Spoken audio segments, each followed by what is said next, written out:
नमस्ते बच्चों, मैं सपना जैन आपको क्लास थर्ड हिंदी का पाठ 6 पढ़ाने वाली हूँ, जिसका नाम है हमसे सब कहते। तो चलिए शुरू करते हैं। 6 चैप्टर हमसे सब कहते।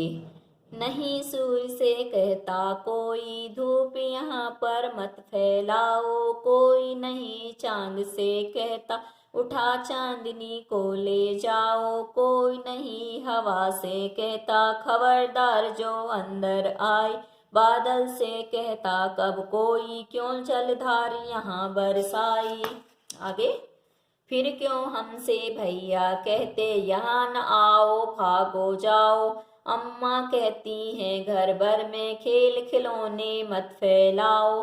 पापा कहते बाहर खेलो, खबरदार जो अंदर आए। हम पर ही सबका बस चलता, जो चाहे वह डांट बताए। ये कविता लिखी है निरंकार देव सेवक कवि जी ने।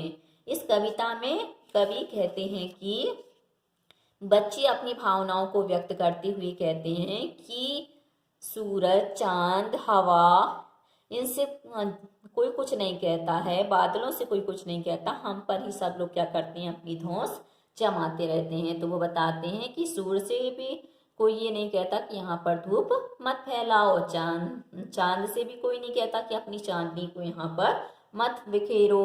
और हवा से भी कोई नहीं कहता कि तुम हमारे घर के अंदर मत आना या यहाँ मत आना। और जो बादल होते हैं, बादलों से भी कभी कोई नहीं कहता कि तुम बारिश मत करो, अब शांत हो जाओ। आगे कहते हैं बच्चे कि फिर भैया हमसे क्यों कहते हैं कि यहाँ नहीं आना, यहाँ से भाग जाओ। अम्मा कहती घर भर में तुम खिलौने बिखेर के रखते हैं, तो ये खिलौने मत फैलाओ। और पापा कहते बाहर खेलो, खबरदार जो घर के अंदर आए तुम बाहर ही खेलते रहना। और हम पर ही सब लोग क्या करते हैं, डांट लगाते रहते, धौंस जमाते रहते हैं, और इन लोगों से कोई कुछ नहीं कहता है। अब इसी की व्याख्या को हम देखेंगे। तो व्याख्या में सबसे पहले प्रसंग रहेगा, इनकी पंक्तियां रहेंगी नहीं सूर्य से लेकर बरसाई तक। प्रसंग में आ जाएगा प्रस्तुत पंक्तियां हमारी पठित पाठ्य पुस्तक रिमझिम भाग 3 कविता हमसे सब कहते से ली गई हैं, और इसके कवि निरंकार देव सेवक जी हैं। यहाँ पर जो बच्चे हैं उनकी भावनाओं को व्यक्त करते हुए कवि कहते हैं कि बच्चे कहते हैं कि सूर्य से कोई यह नहीं कहता कि धूप यहाँ मत फैलाओ। चांद से भी कोई नहीं कहता कि अपनी चांदनी मत बिखेरो। हवा से भी कोई नहीं कहता कि खबरदार जो तुम घर के अंदर आए तुम बाहर ही रहो। और बादल से भी कोई मत नहीं कहता है कि तुम क्या है, जल की धार मत बरसाना। ऐसी अगली पंक्तियों का प्रसंग पूर्वत हो जाएगा, व्याख्या हो जाएगी कि बच्चे कहते हैं कि फिर भैया मेरे हमेशा क्यों कहते रहते हैं कि तुम यहाँ से जाओ, यहाँ से भागो। और अम्मा हमेशा कहती घर भर में खेल खिलौने मत फैलाओ। और पापा कहते हैं तुम्हें जितना खेलना है बाहर खेलो, खबरदार खेलते हुए घर के अंदर मत आना। और हम सब पर ही सबका क्या करता है, बस चलता है। और जो चाहे वह हमें क्या करता है, डांट लगाता है और हमें फटकारता रहता है। अब आते हैं अभ्यास प्रश्न पर। प्रश्न नंबर 1, नया शीर्षक। अगर तुम्हें इस कविता का नाम बदलने को कहें तो तुम इसे क्या नाम दोगे? तो हमें भी जीने दो अपनी तरह, यह हम क्या कविता का शीर्षक देंगे, नया नाम देंगे। करो मत करो। पाठशाला में और घर में तुम्हें क्या क्या करने के लिए कहा जाता है और क्या क्या करने के लिए मना किया जाता है, नीचे वाली तालिका में लिखो। करो और मत करो। तो करने वाले काम कौन कौन से हैं? रोज सुबह उठो, समय पर नाश्ता करो, बिस्तर ठीक करो, बड़ों का कहना मानो। और मत करो, दीवार पर पेंसिल मत चलाओ, जोर से मत बोलो, कॉपी किताब बिस्तर पर मत फैलाओ, किसी से झगड़ा मत करो। अब जरा सोचो, सूरज चांद की रोशनी को भगा देता है, बादल सूरज की रोशनी को भगा देता है, हवा बादल को भगा देती है। बताओ कौन किससे ज्यादा ताकतवर है? इनमें सबसे ज्यादा ताकतवर सूरज है। चांद का अपना कोई प्रकाश नहीं होता, वह सूरज के प्रकाश से चमकता है।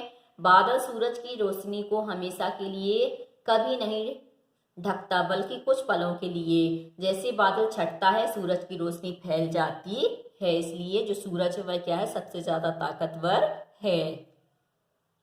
अब है तुम्हारी बात। अम्मा, पापा, भैया, दीदी सभी बड़ों का बच्चों पर बस चलता है।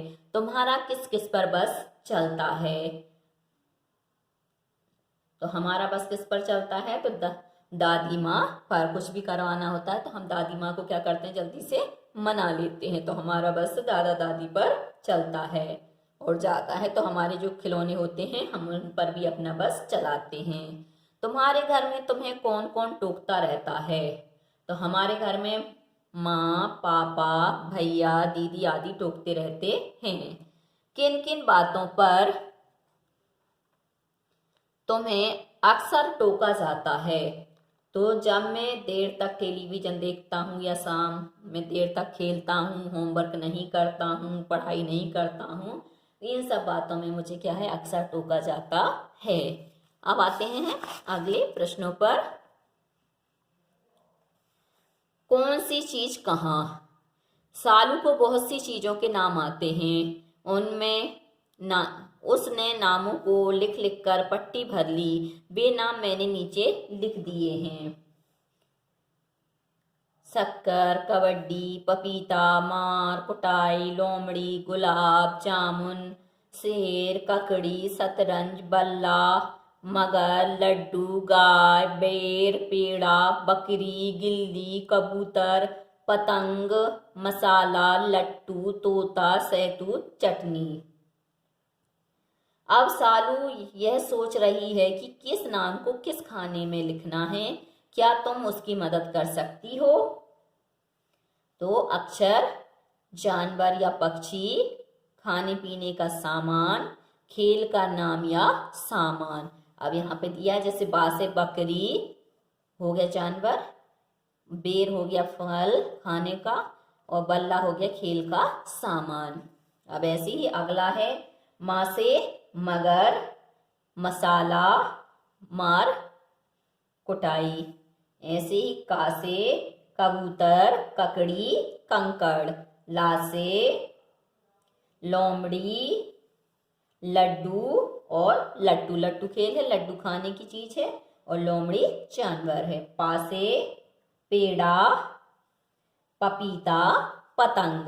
गा से गाय, गुलाब जामुन, गिल्ली। सा से शेर, शक्कर और शतरंज। ऐसे ही खेल तुम और अक्षरों के साथ खेल सकते हो। अलग तरह के खाने भी बना सकते हो, जैसे टा से शुरू होने वाले गोल या लाल चीज। अब हर एक खाने के नाम वर्णमाला के हिसाब से क्रम से लगाओ।